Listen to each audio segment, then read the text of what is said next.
السلام علیکم ورحمۃ اللہ وبرکاتہ۔ میرا نام آصف ہے، میں رینیوبل انرجی انجینئر ہوں۔ بائی بورن میں مسلمان ہوں اور الحمدللہ بائی ریسرچ بھی میں مسلمان ہوں۔ کچھ ویکنیسز آئی تھی کچھ سالوں پہلے، وہ مجھے اتفاق ہوا پڑھنے کا یو کے اندر، اور وہاں پہ میں اپنا مائنڈ جو ہے وہ کلیئر کر کے گیا تھا، کیونکہ اگر میں یو کے میں پیدا ہوتا تو ہو سکتا ہے میں کرسچن ہوتا۔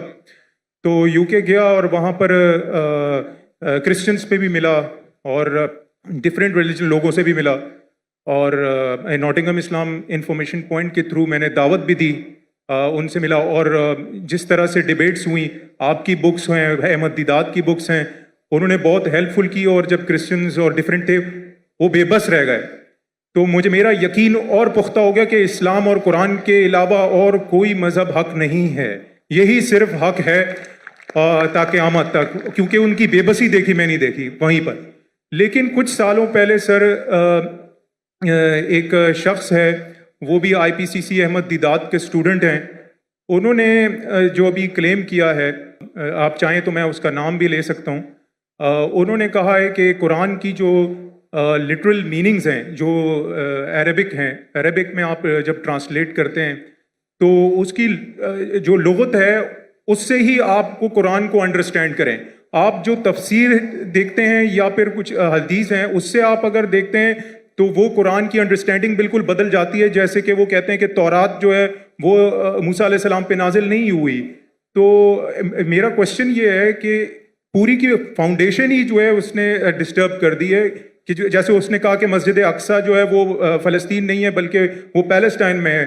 تو یہ جو انڈرسٹینڈنگ ہے کہ آپ کہ قرآن جو ہے وہ صرف قرآن سے ہی سمجھا جا سکتا ہے، کیونکہ وہ اللہ نے اس کی جو ہے ذمہ داری لی ہے، باقی تو مین میڈ لوگوں نے کتابیں لکھی ہیں ساری جو اس کا کلیم ہے۔ تو میری ریکویسٹ ہے کہ اگر آپ اس کو کلیئر کریں، اس انڈرسٹینڈنگ کو، کہ قرآن کو صرف اسی ٹرانسلیشن سے ہی سمجھا سکتا، کیونکہ اس کو قرآن نے اللہ نے اس کی وہ لی ہے۔ تو اور ریکویسٹ ہے کہ سمجھ گیا بھائی، کب سے کھڑے ہوئے سمجھ گیا آپ سر، میں سمجھدار ہوں میں، اور کس کے بارے میں بات کرتے ہو بھی جانتا ہوں میں۔ جزاک اللہ۔ بھائی صاحب کا سوال ہے کہ ایک شخص ہے پاکستان میں جو دیدہ صاحب کا شاگرد کہلاتا ہے، اور وہ کہتا ہے کہ قرآن مجید کو لغوی معنی ٹرانسلیشن کیا ہے اس سے سمجھ آ جا، حدیث سے نہیں۔ قرآن میں کئی آیتیں اطیعوا اللہ اطیعوا رسول، اوبے کرو اللہ کو، اللہ کے رسول کو۔ کیسے اوبے کریں گے؟ اللہ کے رسول ابھی زندہ ہے، ان کی ٹیچنگ زندہ ہے جی، انتقال ہو چکا ہے، انشاءاللہ جنت فردوس میں ملیں گے انشاءاللہ۔ تو کس سے پوچھیں گے آج کی تاریخ میں؟ اللہ کا تو کلام ہے نا، جی، اطیعوا اللہ اطیعوا الرسول، obey Allah obey the messenger, کس سے پوچھیں گے؟ کدھر ہے حدیث؟ پوچھو ان سے، سمپل ہے۔ کوئی بھی اگر قرآن کا بیسٹ کامنٹری قرآن خود ہے اور اللہ کے رسول کی حدیث، دو چیز، قرآن خود اور اللہ کے رسول کی، یہ بیسک ہے۔ Best is Quran it self, کئی جگہ قرآن میں دو جگہ ذکر ہے تو commentary it is called it self. Number 2 اللہ کے رسول کی حدیث، اس کے بعد اینسلری، اور ہو سکتا ہے سائنس، ہو سکتا ہے ٹیکنالوجی، بعد میں آئیں گا۔ دو بنیاد ہے اپنے شریعہ کی، قرآن اور حدیث۔ اور پھر قرآن میں یہ بھی لکھا ہے فَاسْأَلُوا أَهْلَ الذِّكْرِ إِن كُنتُمْ لَا تَعْلَمُونَ۔ سورہ نحل سورہ نمبر 16 آیت نمبر 46، سورہ انبیاء سورہ نمبر 21 آیت نمبر 7، دو جگہ لکھا ہے۔ اس سے پوچھو جو ایکسپرٹ ہے۔ یعنی قرآن میں سارے پرابلم کا، ایک جن نے پوچھا کھانا کیسا پکانا لکھے ہے، میں بولا ہاں لکھے ہے، کہاں لکھے ہے؟ کوک سے پوچھو نا، کوک ایکسپرٹ ہے نا۔ فَاسْأَلُوا أَهْلَ الذِّكْرِ إِن كُنتُمْ لَا تَعْلَمُونَ، وہ باورچی سے پوچھو بتائیں گے کھانا بن گیا ہے۔ تو قرآن ٹیلی گرافک بک ہے، تو باورچی سے بھی پوچھ سکتے ہیں آپ اگر آپ کھانا پکانا جانتے، برابر نا؟ جی۔ تو قرآن کے اندر گائیڈ لائنز دیے گئے، best is Quran it self, number 2 صحیح حدیث، اینڈ اینسلری بھی ہو سکتا ہے۔ مثال کے طور پہ آپ ایکسپرٹ سے پوچھ رہے، آپ سائنس کا پوچھ رہے، اگر آپ لغات سے کچھ ملتا ہے آپ کو جی، تو ایک ہوتا ہے کہ قرآن کی تفسیر تھرو قرآن، نمبر 1، ایک قرآن کی تفسیر تھرو حدیث،